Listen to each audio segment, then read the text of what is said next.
Tim from Band of Bards. I'm here with Brittany Matter, writer of Dead Dreams. Thanks for coming on, Brittany. Thanks for having me. All right. So this is Band of Bards Comic Chat. If you've tuned in before, you know we kind of go about this very chaotically. Don't expect to have a very firm format from me. My brain lives in the state of chaos, so this is very much a reflection of my own inner brain. Generally kind of hang out and just chit chat for a couple minutes as viewers start to tune in. And as I do little checks here to make sure everything is coming through on the Twitch channel, okay.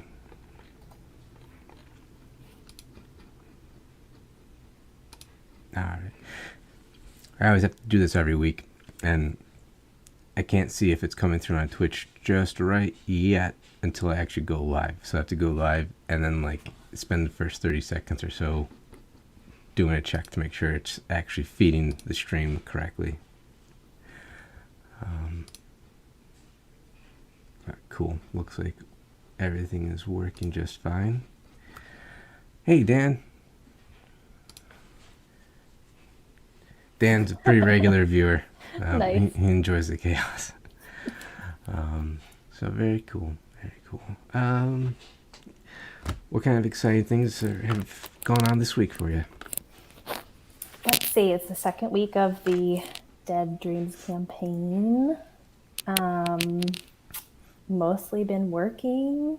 I was just at a neighbor's bonfire. Ooh. And they have an 8-month-old Saint Bernard who's gigantic already. Very cool. So I hung out with a very slobbery young pup. That was fun. Mm-hmm. Oh man, yeah, they grow fast. Holy cow. Yeah. Yeah, that's fun. Like until they're 2, apparently. Really, that long? Mm-hmm. Wow. Yikes. No wonder they get so big. Mm-hmm. Does he have a little cask under his collar yet? No. I just always see them, and I think about in the old cartoons, like Bugs Bunny cartoons, and you'd see him with a little cask of whatever in the Alps and coming to rescue the skiers. Oh, right. One of my wife's uncles always had Saint Bernards. Such nice dogs. Yeah, they're very sweet. Yeah. Cool. So, as you mentioned, you're in the first week of your campaign with Dead Dreams. So, what is Dead Dreams about? Is about Kenia Axeltree, who and a bunch of characters as well.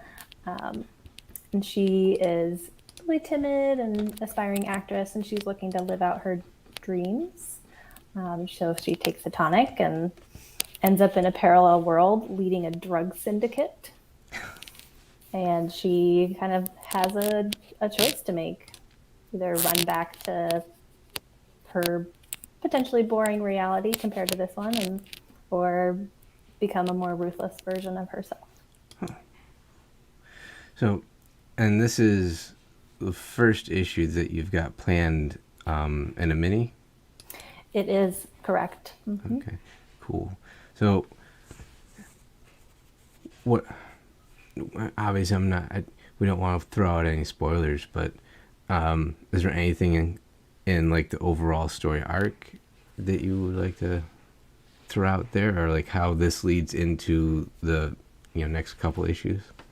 Yeah. So the first issue is kind of exploring the dream tonics and where they're coming from, and the rest of the series is kind of about the people that are making them. Okay. And that's where the drug syndicate comes in to play. And there's an investigator who's investigating the drug syndicate, and then there's Pina, who's been like thrown into this world, who just doesn't even know if it's real or not. And so it's kind of about her journey and then the journey of these other characters as well. Very cool. I saw some of the preview panels. It looks like Pina's kind of going up to like almost like a back alley kind of bazaar where she's going to purchase these tonics. Yeah. That's the air market. It's at night. The world is basically a post climate change future where it's too hot to live during the day, and so everyone lives at night instead. Oh, Mm-hmm. lots of there's a lot of stories coming out there are like that have that as not like a central theme, but it's just like an assumed given reality of any story in the future that there's just massive changes because of climate change. Yeah.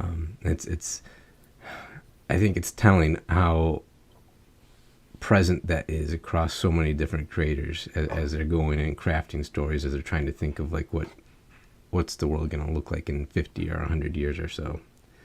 Yeah. Yeah. Yeah, it makes sense. I mean, it's a very prevalent idea now, and it Yeah. has been for 30 years, I think, at least, maybe Oh gosh. 40. Yeah. Mm-hmm. I mean, you can go back to the 70s when, the Clean Air and Water Acts were being passed and people clamoring about it, and the need to get like lead out of gasoline emissions and everything else. And like, it's wild because, for, I think a lot of times for us, it feels as if it's only becoming a pressing matter in the last maybe 10 years, but it really has been, that conversation's been around for a very long time, and it's just never given a whole lot of credence, I guess. Mm-hmm. Yeah, that's So, true. you There's know, been a lot of people working really hard trying to tell people, like, this is real, this is serious, yeah, we have yeah. to do something. I mean, I guess I can kind of understand it being overshadowed by like nuclear apocalypse in the 80s Right. and how that, like, you always had that theme as the backdrop for so many different movies like Terminator and such. But now I think we got past that. Yeah. Don't want to keep bringing up current events and every week. But for the most part, we've gotten past that. But then climate change is still like, oh yeah, we forgot about that. It's more and more an issue in all sorts of different pop media. So I don't know. Interesting thing that I keep seeing, and I think it's cool in one respect that so many people want to at least include that to varying degrees in their stories. Was that something that you put a lot of like thought or research into, or is it just like were you sitting back and kind of trying to imagine like what your world for this comic was going to look like, and that just seemed like a very obvious kind of assumption to make? I did research it a little bit. At the time, I was working for an environmental advocacy nonprofit, Friends of the Earth, Cool. who are like, akin to Greenpeace. And so I was, knee deep in editing papers and their blog and thinking about climate change every day. So I think that's where that element came into the story, was just like my daily life. And people say, write what you know. So Yeah. it's like, well, I know this right now. And I mean, part of that too is that's such a hard topic to deal with day in and day out, right? Because you have to stay focused on it, and you have to continue to immerse yourself in those issues, regardless of like what your role is, And I imagine doing editing work for a group like that, you are really just bombarded in some ways in oversaturation, and like at some point you have to be able to step away for your own care. Yeah. And Yeah, maybe I was dealing with that, like sort of through the writing process. Just a way to dump it out, even if it's unconsciously that you're doing that, to somehow handle your own emotion and how your own, processing, Jesus Christ, what is our future going to be like? Yeah. So, yeah, existential dread. I always say if you give me the microphone for too long, we're going to get to some depressing stuff. So, segue. I'm going to throw another link up here. If you haven't already seen it, the link for the Zoop campaign's up there. Flashed it by on the screen a couple of times. I'm gonna throw another link up here to an interview you had with Byron O'Neill on Comic Book Yeti, which I skimmed it today, having a little bit of a headache from staring at screens too much. But, I understand that completely. Yeah, it's just at a certain point it gets to be oversaturation of the blue screen. But no, it was a very good article. Byron does a fantastic job with his interviews. One of the things I thought was really interesting when I read it, you mentioned that the idea kind of started around 2016, and you've developed it over that period. Can you just kind of talk us through your process with how that kind of started as a little seed of an idea and blossomed? Yeah, definitely. It was exactly that. It started as a short, and then I was telling a friend of mine about it, Heather Ayers, who's the editor on the book, and she asked me all these questions, and I had a bunch of answers. And I was like, I guess this is not a short. I guess I want to explore this more. And so it ended up being a 5-issue miniseries, and had Heather come on to edit it. And so we worked on that for a while, probably over the course of a year or so. And then I brought on Harry Connor and Ariana Maher, artist and letterer respectively, to work on a pitch. What was it? 6-page pitch. Okay.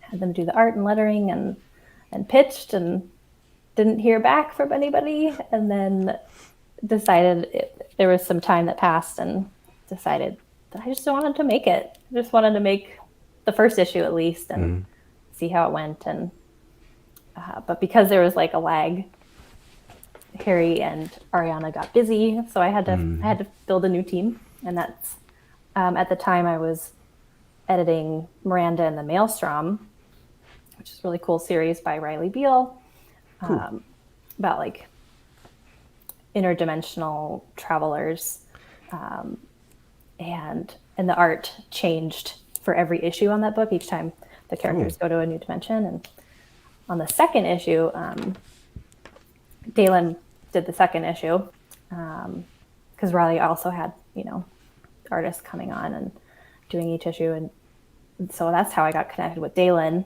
Met her at a convention, Emerald City Comic Con. Nice. And emailed her later and was like, hey, do you want to make comics? I have this mini series I'm working on. And then found Gabriella Downey through another creator, Henry Barajas, Helm Greycastle. Okay. And yeah, just kept building out the team from there. Nice. Very cool. Do you enjoy the team building aspect, or is that stressful for you? Oh, it was stressful. It was. I think that there's so much incredible art out there. And I think when I was, looking for an artist, I wanted someone who could, sort of capture these strange, dreamlike experiences that the characters go through. And so when I found Dalen, I was like, oh, Dalen could do this for sure. And then just blew me out of the water. Yeah, the artwork is gorgeous. Dalen absolutely is a talent. I was really blown away when I'm flipping through the on the Zoop campaign. All your different samples are up there. And I gotta say, I am a sucker for a Leona Kingus cover. Me too. Yeah. I don't. I think hers is the only Patreon I subscribe to. No, there's two. Hers and this this other one called Lions Led by Donkeys. It's not comics related. It's mostly about like horribly botched wars and genocide. Depressing stuff. Yeah. Yeah. My Twitter is basically a crossover of like comics and military Twitter.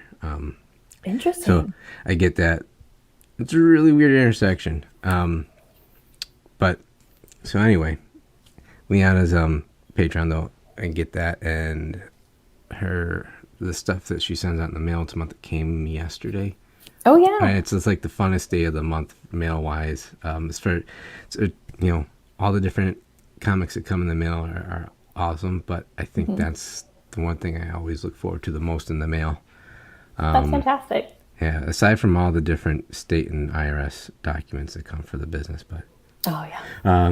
it's nice. It's like a little pick me up, and there's all these little details into it, like the washi tapes that she'll use to seal the envelopes, or just little stamps and stuff on the stationery, and it's like, those little things. Yes. This is Liana's washi tape. Yeah, the lemon. Oh, I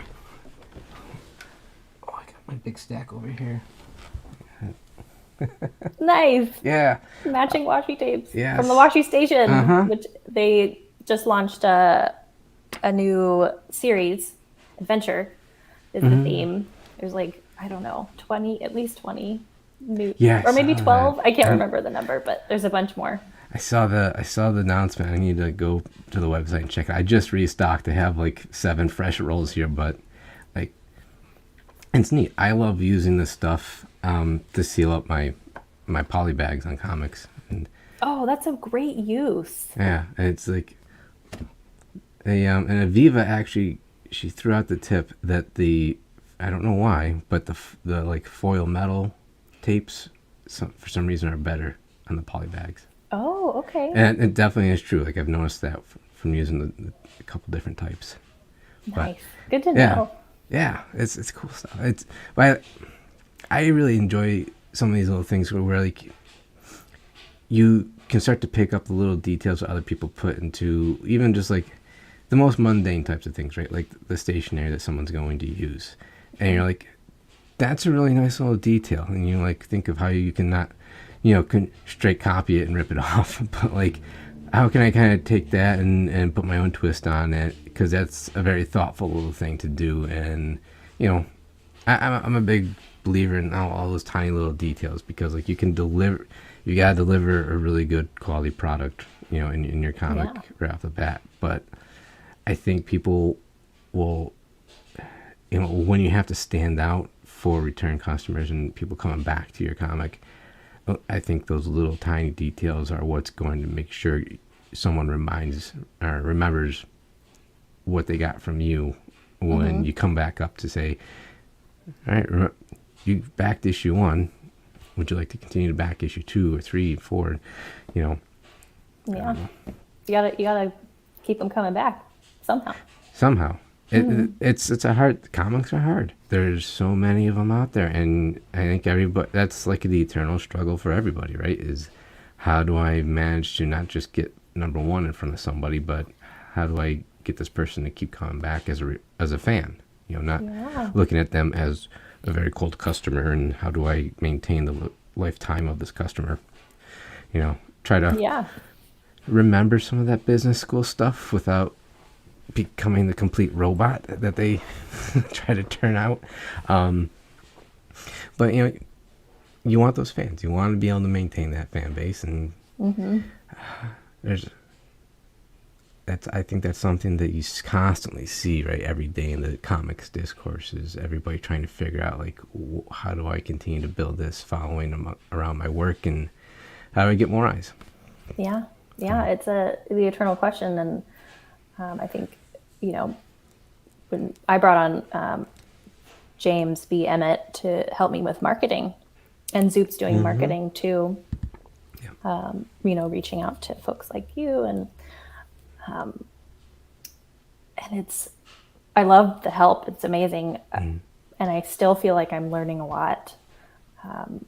But there is this whole business side to it that sometimes makes me feel like, I don't have time to write anymore. Like, I'm just running a little business over here. Don't mind me. It gets overwhelming. Honestly, I have so much respect for people who do it all themselves. Like, I'll always say, I think one of the things that's helping us is that Chris and I are very complementary in our skill sets. He is very much more tech savvy than I am. He runs the website. he's the artist out of the two of us. He probably writes better than I do. I can handle press releases and that kind of stuff. Creative writing, I'll tip my hat to Chris. But then I've got like the business background side of it, and I can sit there and read the tax regulations and try to parse through different marketing minutia and stuff like that that will make a lot of people's eyes just gloss over. And it's like, I totally get that, because it does to me too. But it's like a necessary, I don't want to say necessary evil, but like, it's a necessary boredom of making comics, right? Yeah, it's a part of the process. Yeah. Somebody's got to do it. Someone's got to be the loser, and that's me. No, it's hard work. It's very much, I don't want to say it's underappreciated, man, but like Invisible. I would say it's that, and it's underappreciated to the point where like people don't fully understand just how much of a time consumer it will be when they just want to sit and write or draw and actually make the comic. And it all of a sudden it hits you that, oh crap, I am running my own little business here. Just all I wanted to do was make this comic, but it's turned into like being my own little business, and that can really come at you fast. Yeah, that's true. Like trying to travel to different cons across the country, or go up to Canada for a con, and like all of a sudden you gotta like, oh wait, what kind of sales taxes do I gotta collect? What kind of weird different foreign taxes do I gotta think of? Like, I don't know. Should probably have like an entire different live stream just to talk about that kind of boring stuff for people who are interested in it and not get this bogged down. I think that'd be really interesting and helpful and informative, really. I know it can cost a lot for creators to travel to cons. Yeah. And it's a hindrance, sometimes with the taxes and bringing products, across the border and whatnot. Yeah. That'd be a pretty neat thing to do maybe later in the summer. Much like a little primer before the heat, the con season really heats up, and just have a bunch of people on to talk about their tips in terms of like all those little things, right? Like your setup, kind of like equipment are you bringing with you? Who are your favorite cons to apply to? Who's worth the tabling fee? Who's not worth the tabling fee? Because man, those things, like you can find some that are $100 for a table, and others that are $700 for a table. Yeah. People have to split the tables sometimes, right?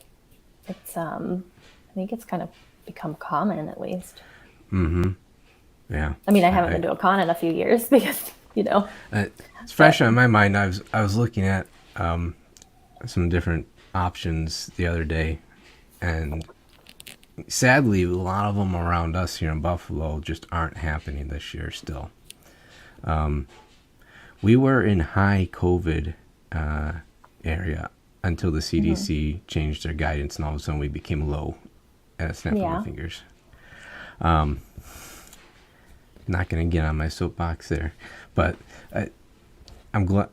I should be glad that the local organizers are using caution still. But it is sad that the Nickel City Con isn't happening here. Niagara Falls Comic Con, which is on the Canadian side of the falls, is happening, but they were like completely booked up, I believe. Oh yeah. A couple over in Rochester, and so we're getting to go to our first in-person event next month. Oh really? Where? It's a Rochester Indie Comics Expo. It's like a single day thing, so I think that's good though, because if we go and we have forgotten something really important, or we've screwed ourselves from inexperience, it's one day.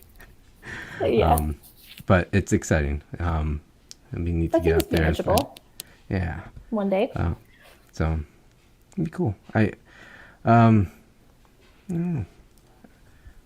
Andrew loves the Liana's cover as well. Yeah, I see that chat. I don't actually know how to use the chat. Oh, I don't know if I probably have the only controls on it. I can to highlight that's okay. everybody, but Well, I also love the Liana Kangas cover, Andrew. It's I mean, out of this world to be funny, but I love it so much. What made you reach out to Liana for her cover? I also met Liana at a con, and I was just really attracted to like their work. She Said Destroy, I think had just come out or was coming out at that time. And I just got a good vibe from Liana, and I asked her then, I think, if they wanted to work on Dead Dreams, but they couldn't. And then they opened up their commissions for covers. I was like, okay, I gotta try. And they said yes, and I was like, okay, let's do it. Nice. Yeah. Very cool. That is awesome. That's such a like a rush of a feeling too, when like you're like, man, I really hope I can get this person to do a cover for me, and like you kind of like, oh. Yeah. I always set myself up with like low expectations that I'll receive a no, and that's okay. That's like, the worst that can happen, but it just means there's somebody else out there who might be available.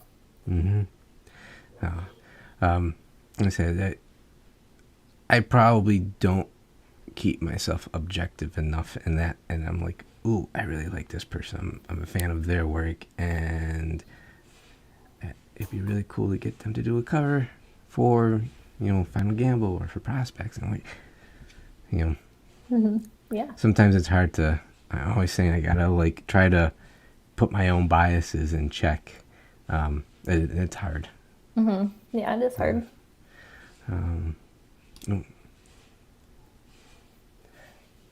Yeah, that's the fun thing, right? Once you find a con to go to, you gotta figure out your accommodations and staying there, and everything else that piles up onto it. And gosh, that can really, that can be really hard to make that weekend trip worth it. Yeah, that's true. I'm going to Emerald City Comic Con this year. Very cool.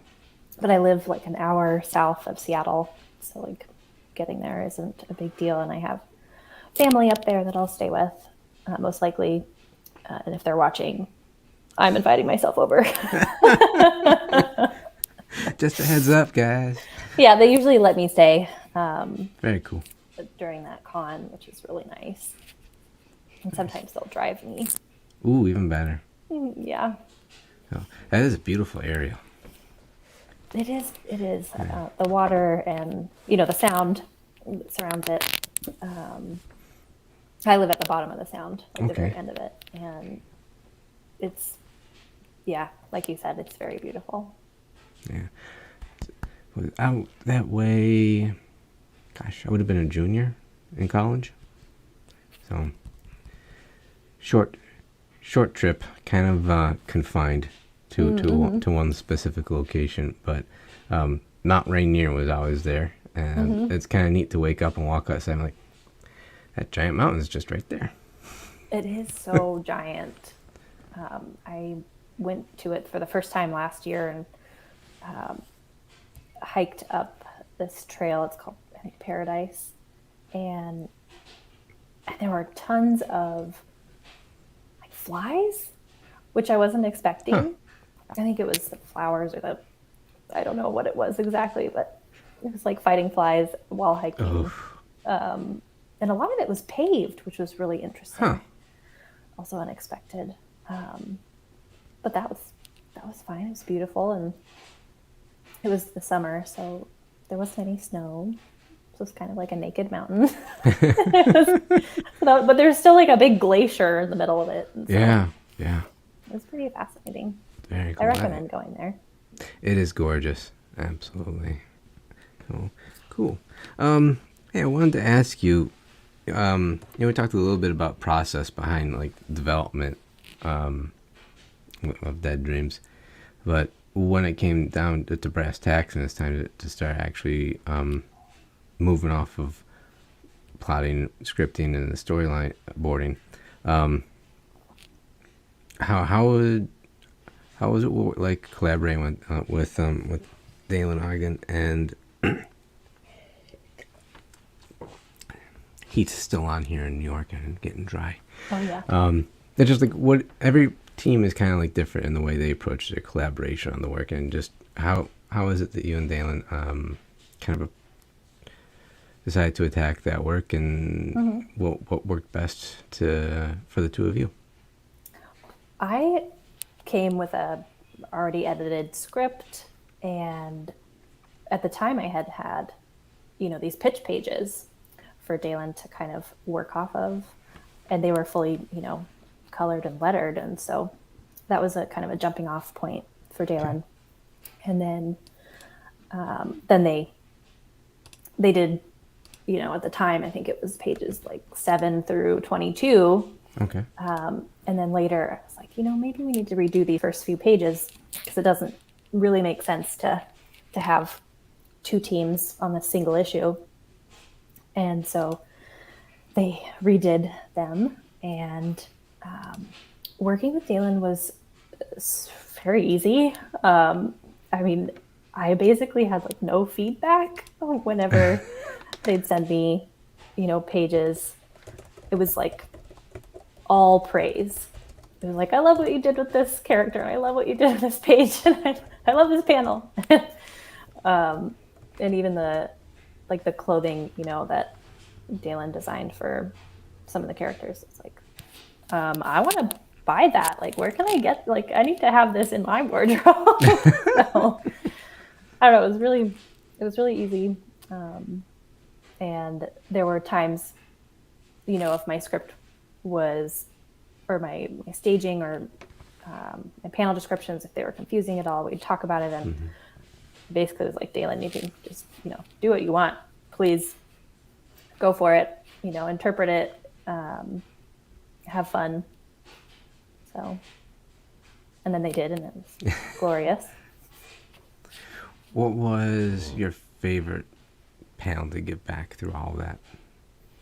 My favorite, what did you say? Your favorite panel or page that came in. My favorite panel is of Pina when she first takes a dream tonic. And she's like on the left, she's in a chair, taking the tonic. In the center, it's starting to, go through her bloodstream and whatnot. And her eyes are like glowing yellow. And there's this like wavy yellow bit, or they're like streams, around her head. And then on the right is Pina's experience and what she's seeing. And she is seeing herself on stage, and people are clapping for her. And she's basically living her dream of becoming an actress. And so that panel, it just stuns me still. And I think I've been using it a lot on my marketing. It's like, here it is. This is the panel. Yeah. But there's like so much more too that obviously I haven't shown on the campaign that I'd love to talk about, but it'd be spoiling. Have you found that to be really challenging, that all the other gorgeous art that you really want to show, and trying to hold yourself back with like, I can't show all of it because then I've just given away the comic. Yeah. But like that's such a hard decision to make. I think sometimes it's just, what do I show? What do I not show? What's going to be the best thing to tease, and what would maybe be a good tease, but then actually spoil something. I know. I, for the most part, have been sharing the art without the lettering. Always good. Because I'm afraid of like forgetting that, like, oh, this is actually a spoiler. Because I get excited about it, and but yeah, it was hard to choose what to show, especially for the campaign page. I had James, my marketing coordinator, help me with that, help me decide, which is very helpful. James does some really nice stuff. I follow him too on Twitter, and like, just really, really good work. I've seen a lot of stuff that James has been putting out about Dead Dreams, and I was like, ooh, this is cool. Yeah, he is an incredible support system and has helped me make many decisions. Because I overthink things a lot, and I think that's the sort of writer editor in me. Yeah. Or I could say that I think through things very carefully. And so whenever I can't make a decision about something, I reach out to James, and I did it to Heather too for a long time with the script phase of this process. So I really appreciate them and them helping me through it, because it's really like making comics is a team effort, right? And I don't know what I wouldn't have a comic without the whole team, and just like really thankful. Oh, absolutely. I mean, like, again, especially me, I have no talent. I have no talent at all. I'm sure you do. I can, I enjoy the whole process of it, and the project management flow. And I guess that more fits in line with like editorial work, right? And that absolutely is like a talent in and of itself, because you're trying to balance all the different production schedule and ensure that there's a nice steady flow of work where like nothing's getting kind of bottlenecked and held up and delaying things unnecessarily. But like, you're also getting to kind of step in and maybe throw out some different suggestions about maybe panel flow, or just like, hey, as I'm reading this, I'm getting this kind of vibe off the story. Is that something you're going for in this, or is it something you haven't thought of? And I that's fun. I don't like to be super heavy-handed and trying to tell people that are writing their comics with us, like, no, I want this change. Like that's that's not how we do stuff. But I think that's, if I can lend anything to help a project along, I can do that. But it certainly is amazing to sometimes step back and see all the work that every single individual is putting into making the comic the best thing it can be. Yeah, it's kind of beautiful, really. With that whole, I think everybody loves process stuff, right? And you see like somebody throwing out a tweet or throwing up like a quick video of showing something going from like rough sketches to actual thumbnails to pencils and pens and getting colored and then getting the lettering added on, and you're just like, this is the coolest little like flip book you can possibly ask for. And seeing all that happen. Yeah. We speaking of process, at the back of Dead Dreams there will be process interviews with the creators and very cool. Some thumbnails. Ooh. Always neat to have some of those little extras added in. I read the final issue of A Man Among Ye earlier, and I think every single one of those issues had a few like pages at the end where they had some layouts and a little bit of script to compare to the pages themselves, and like I love that. I think that's a really cool touch to have at the end, especially when like, you need to fill some pages to get to that multiple of 4. Yes. And you're like, okay, how do I actually use these in some sort of, good way, instead of just trying to like throw anything into as filler pages. So, right. That's, again, like that's another whole creative talent in itself, is the book design itself. And again, that's so many different little things. I don't know how many folks that aren't involved in making a comic ever really truly appreciate how many hands it takes to build something like that. Yeah. Sometimes if you look at Marvel comics, and probably even DC comics, like in the indie show page with all the credits, and there's tons of people. I wonder why, there can be. Also there's people who do it all themselves as well. Yeah. I see those credits and I'm like, there's a lot of editors here. Like, does this senior VP really need their name in here?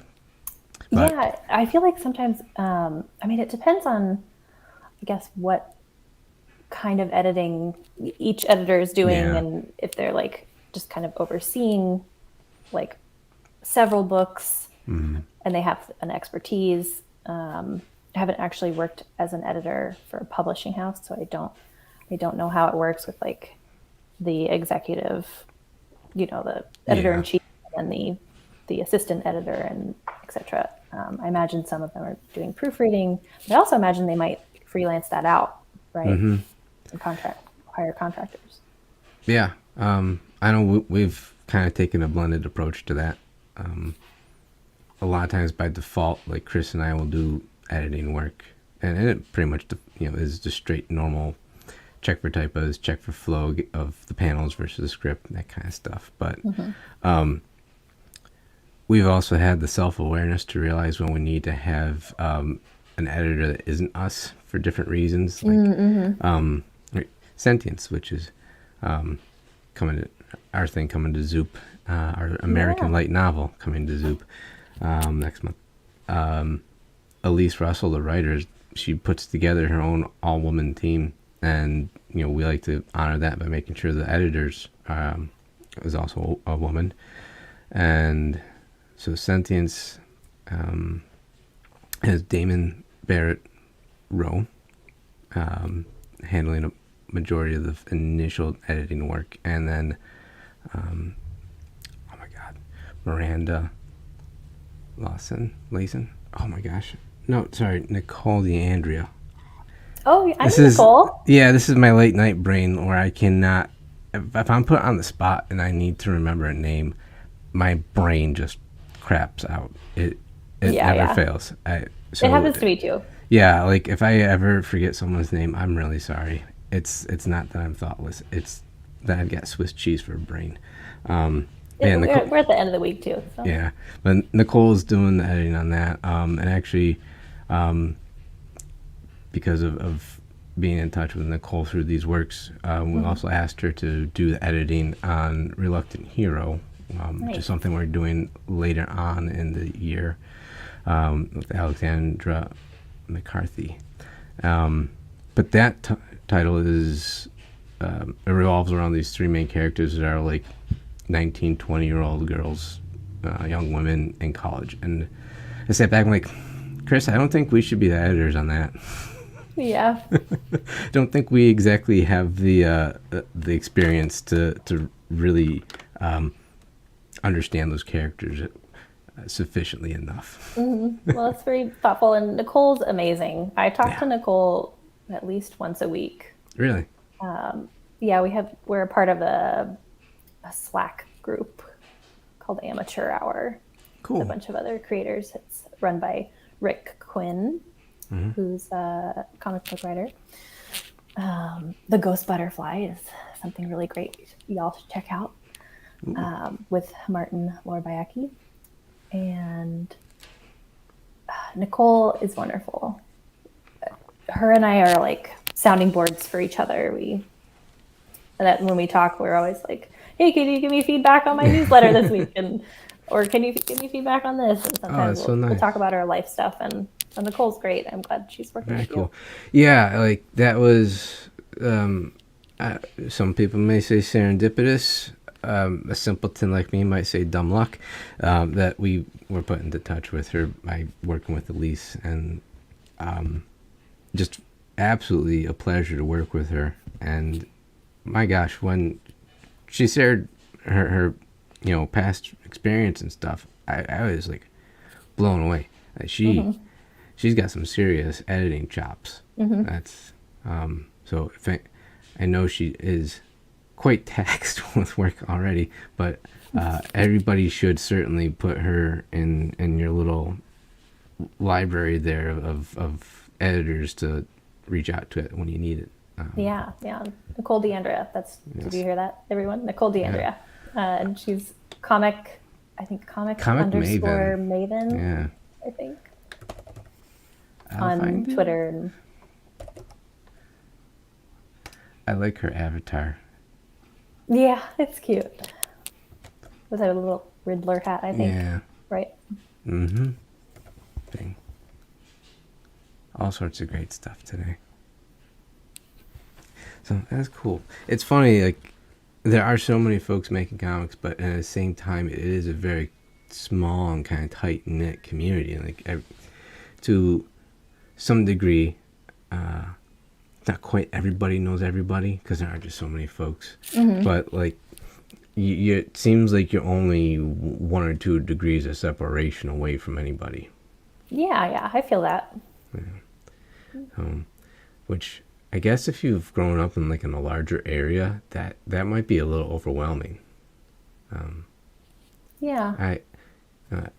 We grew up Chris and I grew up in the same little podunk town in Western New York, and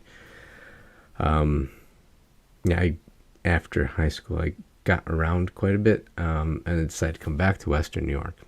Now living in like a suburb of Buffalo, but I laugh because it might be like about 5 times the size of my hometown, but it's still absolutely that kind of.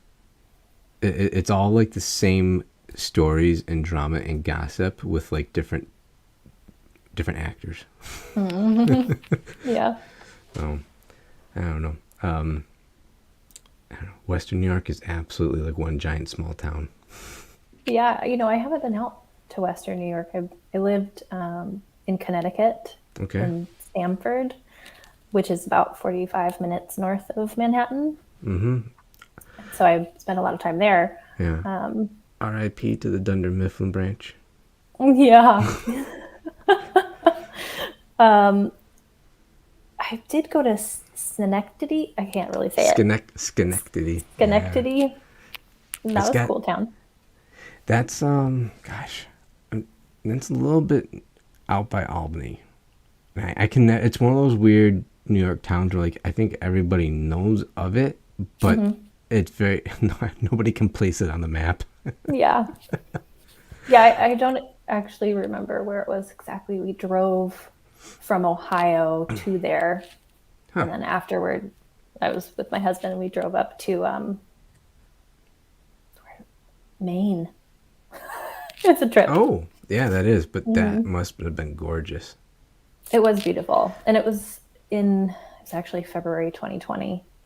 Right before the pandemic like really hit New York. I mean, I think it was obviously the virus was in New York at that time, but it was a crazy time. Yeah, I want to say it was like mid-April when we got locked down because I had gone to a Real Big Fish show. Oh, really? Like a week before the lockdowns. I was like, oh Oh, no, man. there are a lot of people there. Yeah. But I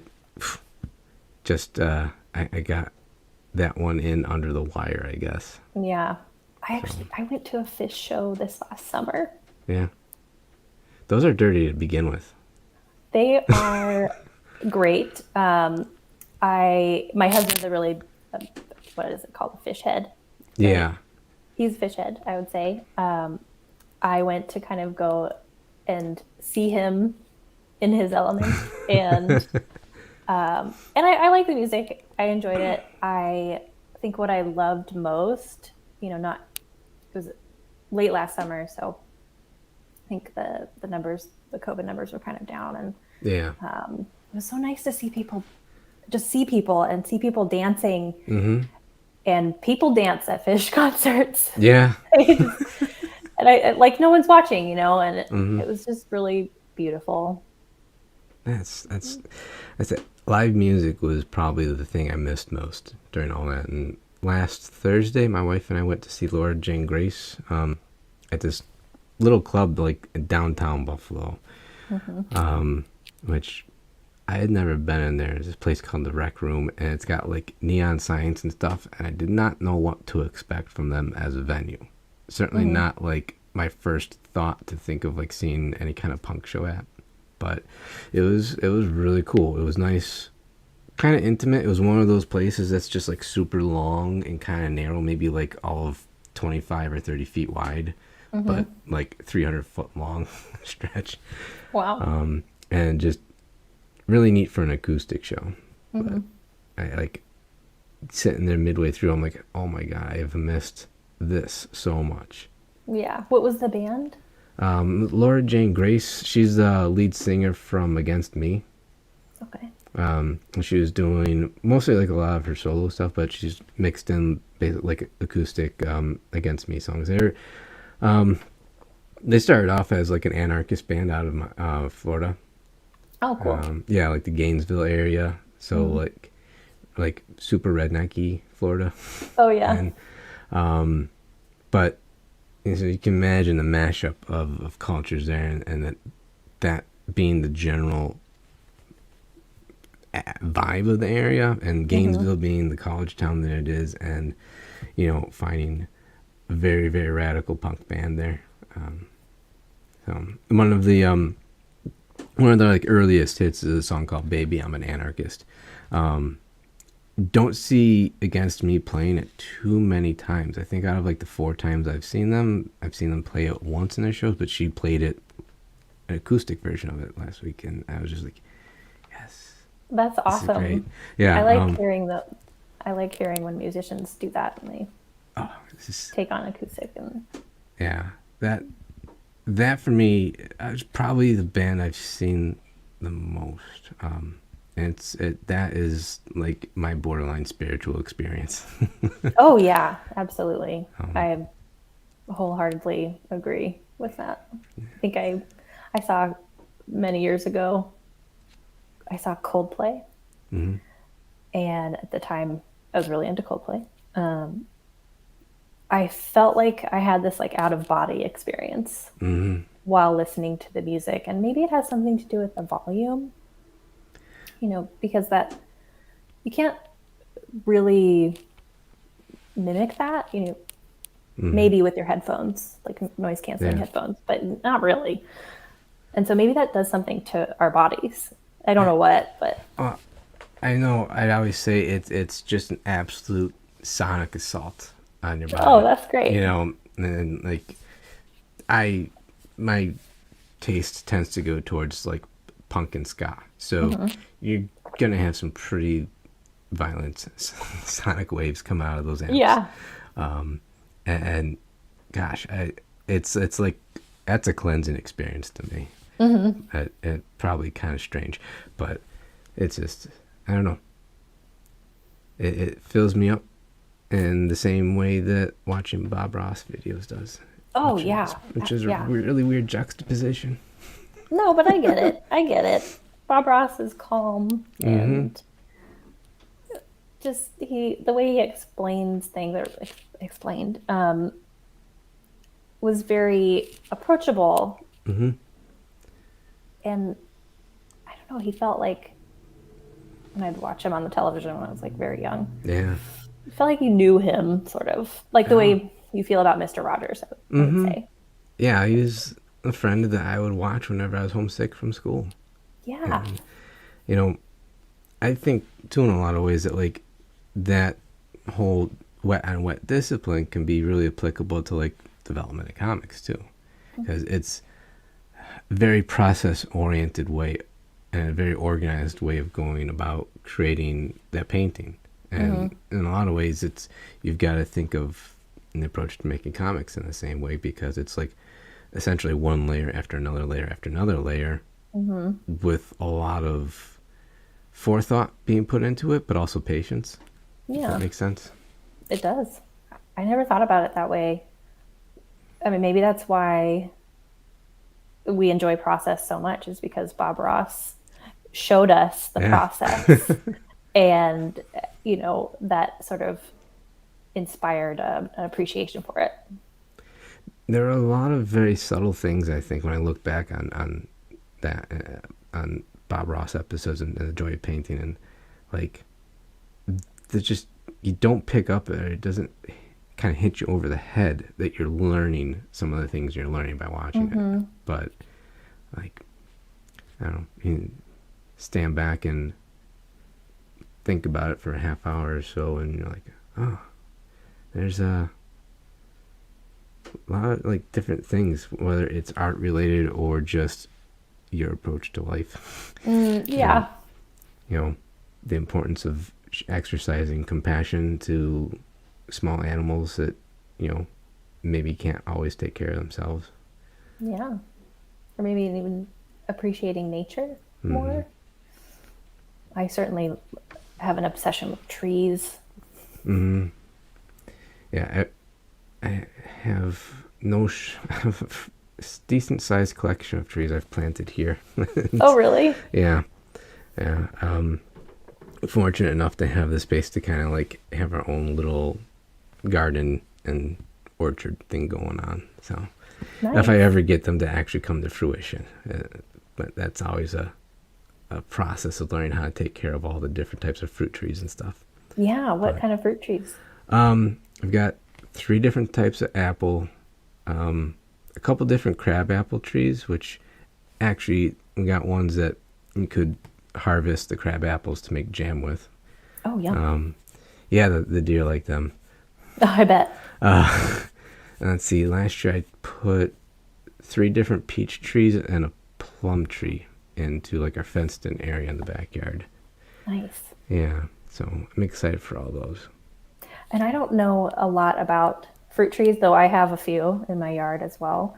I recently moved to this place, Yeah. and so I need to learn. How long does it take for these fruit trees that you Yeah. planted to like grow to produce fruit? Yeah, it depends. So if it's a dwarf tree, which isn't necessarily mean it's like a small tree, but it's kind of like a hybrid that it's supposed to bear fruit sooner, they can produce within like 3 or 4 years pretty Okay. easily. Standard trees, fruit trees, are generally more like 4 to 6 years, and until they reach that kind of like somewhat maturity age, you should allow the flowers to bloom, and then when they start to turn into small little fruits, pluck all of them off, because the fruits, as that young tree is growing, as that fruit is like will suck up a whole lot of the nutrients that the tree is absorbing, and they're not going to become very productive fruits in those first few years. So it's better to pluck them off so that all the nutrients that they would suck up just go into the tree to help it develop better. Right. Like So, kind of like deadheading, like a plant. yep. Okay. Yeah. Nice. Oh, I have. It's a good thing I like to read. Yeah. There's a lot to learn. All these things that I just didn't appreciate when I started getting them. And I'm like, why the hell aren't these growing anything? And yeah, patience. Patience and reading. Yeah. I have reading to do too. I recently got a pruning book Cool. from it's like a Sunset magazine from the 1970s. Oh wow. It's really fascinating, and I need to sit down. I just kind of flipped through it because I got it recently, and I need to sit down and read through it. And be like, okay, how do I prune my plants that I have now that I have to take care of and, Yeah. manage? So, do you enjoy doing the gardening as like a break from your other work? Does it I help you? do. Does it feel Yeah. like it helps you kind of just get the stress and everything clogging up your brain out and Yeah, clarify absolutely. things? I think it helps my eyes to not look at a computer screen all the time, and everything just moving around in the yard is invigorating in a sense, and seeing what you've accomplished, like just even like raking the leaves. Oh yeah. It's like, oh, I did it. You know, I totally get it, because like a lot of this stuff can be very slow. Like you were saying when we were chatting before going live, there's a lot of waiting behind Yes. comics and lots of patience. So like, I think gardening is something that helps you develop patience, but also like in the meantime of being patient for your food to grow, there's a Right. lot of little things you can do in the meantime to like see some very material and measurable like progress and say like, okay, I got something done. And I think that is a little bit of a mental break and a mental like caffeine shot in a way that helps you go back and continue on some of this more like tedious or long-term work. Yeah, definitely. Comics is like gardening.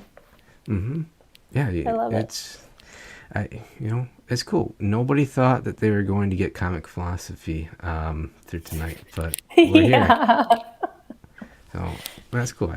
I could absolutely continue going down that rabbit hole, especially as I chase the rabbits away from my crops. But Yeah, I have to do that.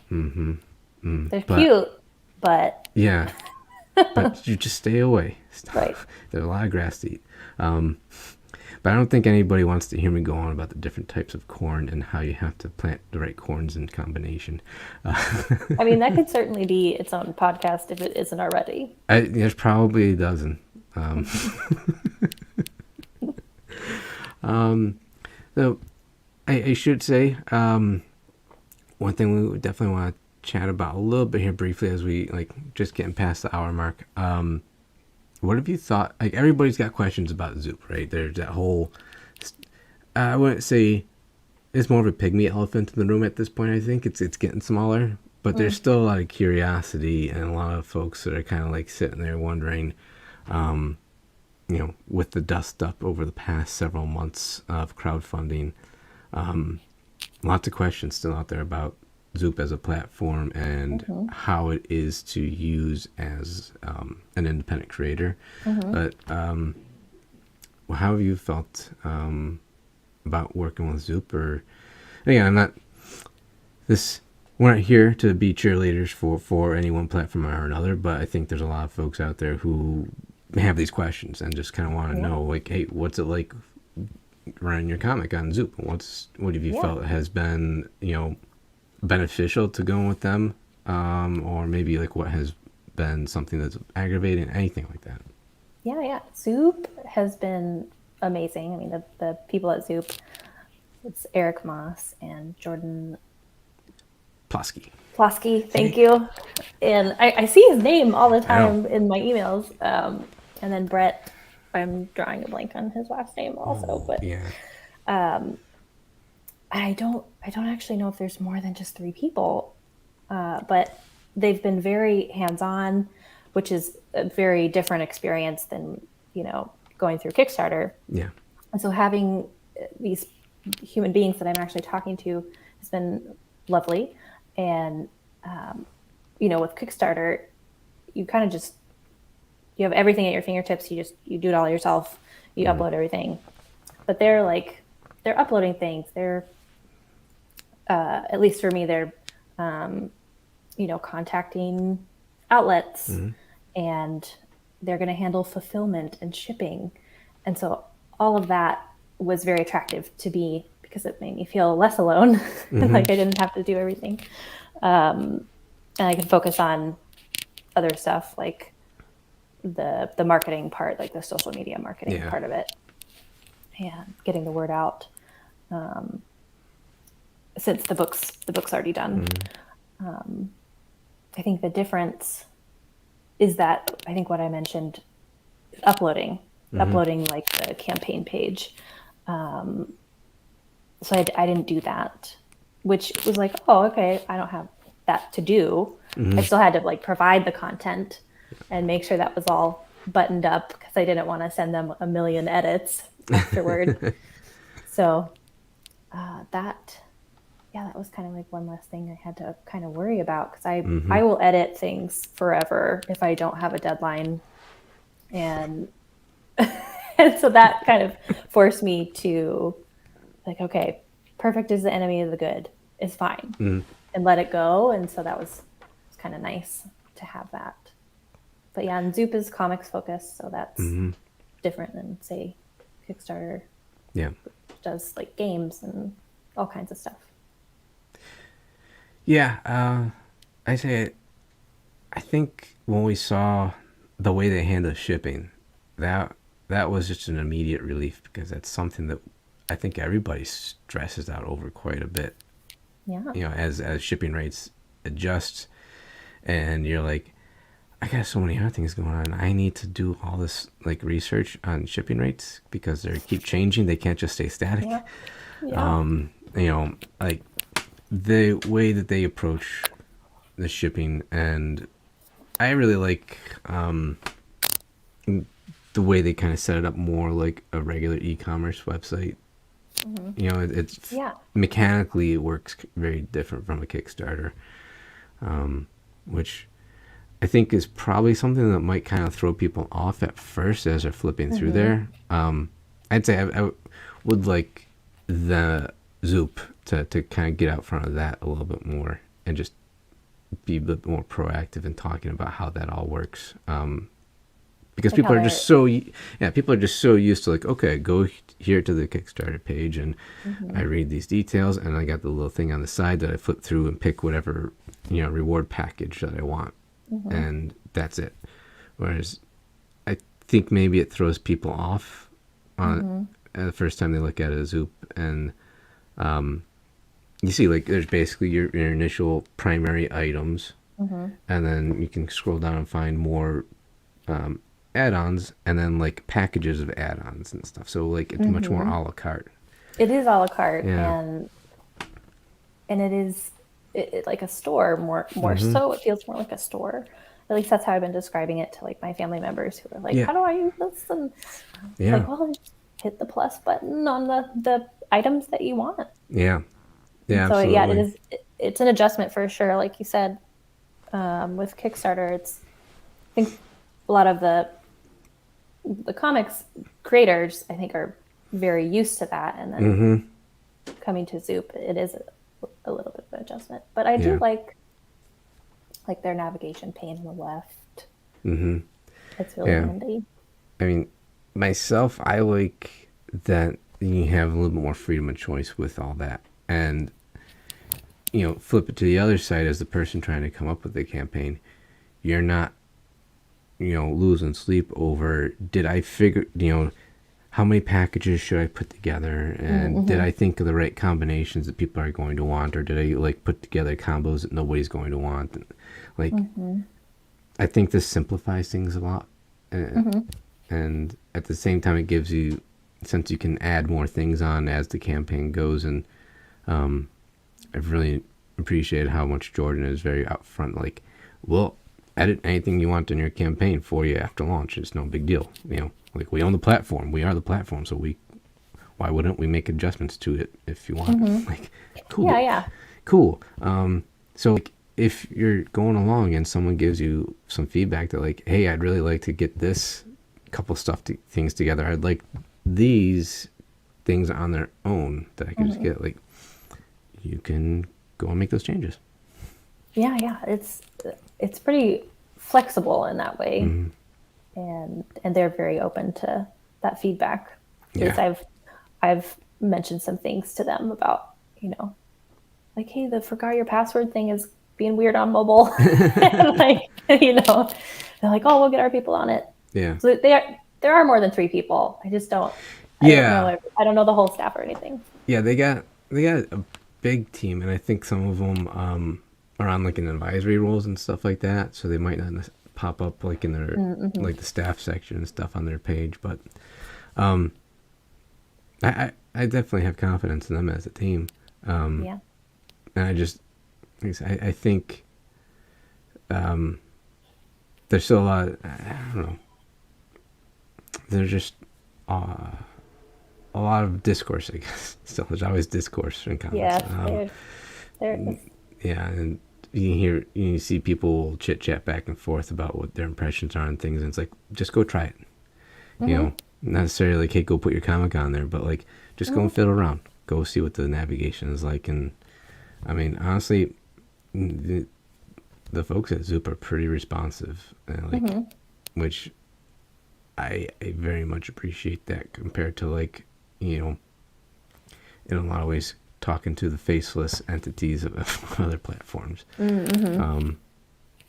But go ask questions, but mostly go back dead dreams. Yes. Please do. Yes. Got to hit that goal. Yes. You are approaching it. You're closing in. We got, let me scroll back up, 18 days left. Yeah. You're That's a good amount of time. You've crossed over the halfway point, so just about. Yeah. I'm refreshing. I haven't looked at it in a bit. It's close enough for my math that it's. Yes, it is. It is. Yeah. We're basically 50%. Yeah. So, that people get. I totally understand the anxiety on that, because like unless you hit goal in your first day or two, it's anxiety until you hit it. Like that's all of us. I don't care who you are or how many you've done. You feel the anxiety. But there are a lot of days left. There are a lot of people who still need to come and check out Dead Dreams because it's gorgeous. The variant cover is phenomenal. The standard cover is gorgeous. Really, I love this. I'm excited to get it in my mail. I am excited too. I can't wait to hold it in my hands, and I can't wait, for people to read it and to experience, what has been in my head and what came out of the whole team's, collective heads. Like, I think they'll really enjoy it. So. Oh, I'm just flipping through some of the add-ons. You got some neat stuff. I like the bookmarks. Personally, I think more bookmarks need to come with comics. I love bookmarks, and I agree with you. And, crossing fingers, I can continue this series. There will be more bookmarks. Nice. Ooh, and I think I'm going to adjust my own backing. I just saw the limited edition signed Kangas print.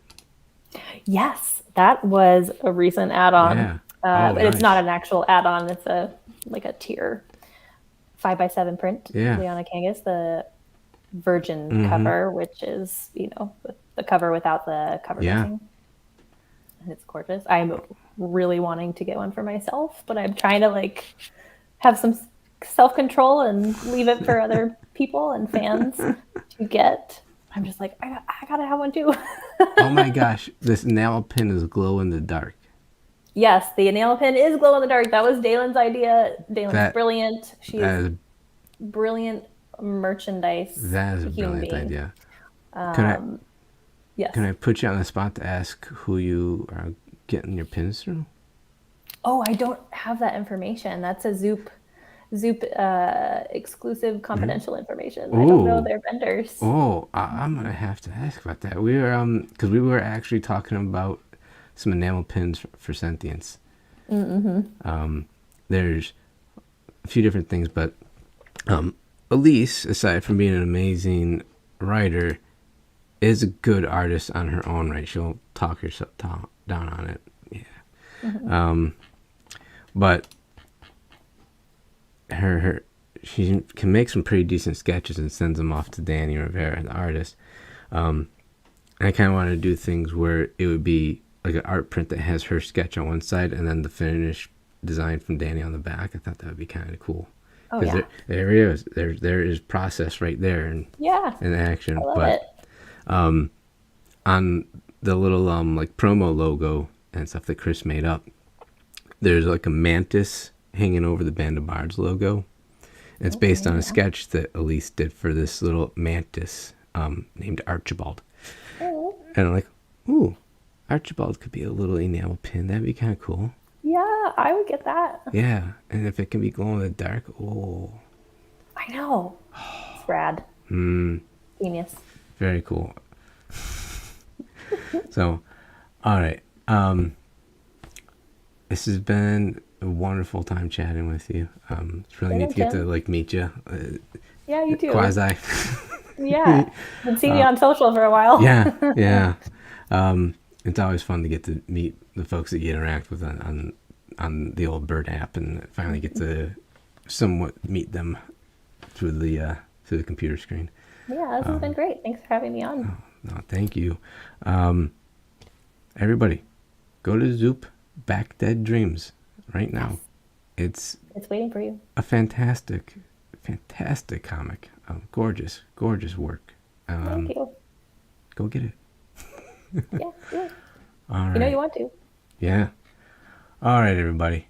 Thanks for joining. Thanks for watching on the recorded stream. Not live, but recorded stream if you've done that. And, I almost forgot. On Elise's suggestion, we are now ending each Bardcast with a public service announcement. Yeah. Yeah. I don't. Yeah. So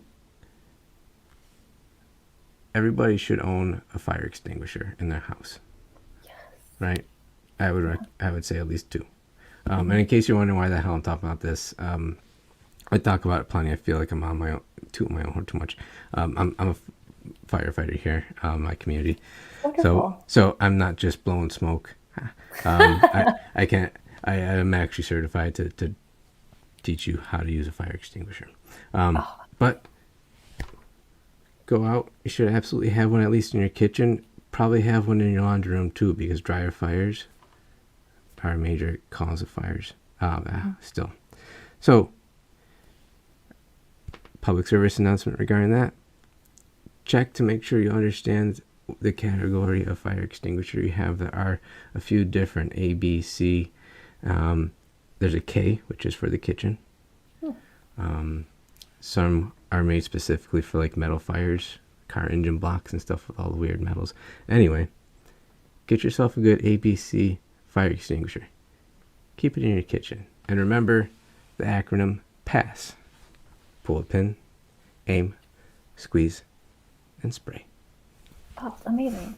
Yes. So there's a public service announcement for this week. That's the best. I'm gonna go check out which one I have in my garage and put it in my kitchen.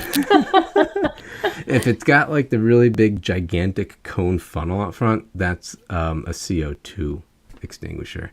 But usually what you get at like Home Depot or whatever, it's this dry chem stuff. It's like a dry chemical that's come out looking like puke yellow, but it's just so if you have an oven fire, you can use it, but you're going to be cleaning a lot of that up. Okay. Yeah. Good to But know. the CO2 extinguishers are a little bit pricier and can be hard to find. Okay. Yeah. Amazing. I love it. Love the PSA. Thank you. All right, everybody. Thanks for joining in. Peace. Thank you.